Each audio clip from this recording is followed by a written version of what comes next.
नांदेड़ शहर के भाग्यनगर पुलिस ने आज 12 घरों में चोरी की वारदात को अंजाम देकर फरार हुए अपराधी को गिरफ्तार कर लिया गया है। ऐसी जानकारी नांदेड़ पुलिस उपाधीक्षक सूरज गुरव इन्होंने मीडिया को प्रेस मीटिंग के दौरान दी है। विगत कुछ दिन पहले यानी 26 नवंबर रोज नांदेड़ में एक घर में चोरी की घटना हुई थी। इस घटना के बाद नांदेड़ के एसपी श्री कृष्ण कोकाटे व अपर पुलिस अधीक्षक अविनाश कुमार इन्होंने इस चोरी की वारदात को अंजाम देने वाले आरोपी को हिरासत में लेकर इस घटना का पर्दाफाश करने के आदेश दिए थे।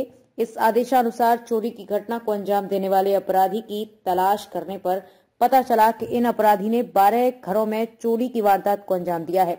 इन चोरों की ओर से चोरी किया हुआ लैपटॉप, सोने चांदी के जेवरात, mobile handset, tablet, LED TV और अन्य माल बरामद किया है। पुलिस हिरासत में मौजूद अपराधी को पकड़ने पर भाग्यनगर पुलिस कर्मियों को नांदेड़ जिला पुलिस अधीक्षक की ओर से 10,000 रुपए का इनाम देने की घोषणा की गई है और इस अवसर पर पुलिस की धमाकेदार कार्रवाई पर उन्हें बधाई भी दी गई है।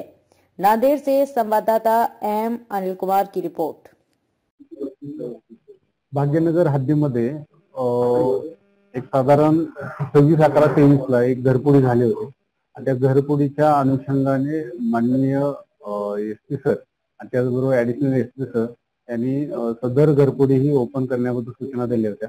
त्यानुसार आमचे भाग्यनगर पोलीस स्टेशनचे प्रभारी अधिकारी सूर्या बोलमवाड त्याचबरोबर त्यांची डीबी टीम यांनी गेले कित्येक दिवसापासून सीसीटीव्ही त्या भागातले त्याचबरोबर त्यांचे गोपनीय बातमीदार त्यांचा मागोवा घेऊन एक साधारण या घरफोडीचा तर शोध लावलाच, त्यासोबत इतर ज्या काही घरफोडी केलेल्या आहेत अशा आरोपीचा शोध लावला आणि याच्यामध्ये एकंदरीत 12 घरफोड्या ओपन झालेल्या आहेत आणि 25,65,000चा मुद्देमाल या ठिकाणी जप्त करण्यात आलेला आहे। यासाठी या टीमचं कौतुक करण्यासाठी त्यांनी केलेले प्रयत्न यासाठी भाग्यनगर पोलीस स्टेशनचे टीमला एसपी साहेबांनी 10,000चं रिवॉर्ड मंजूर केलेलं आहे। नोव्हेंबर आणि डिसेंबर मध्ये काही मोठ्या घरफोड्यांचं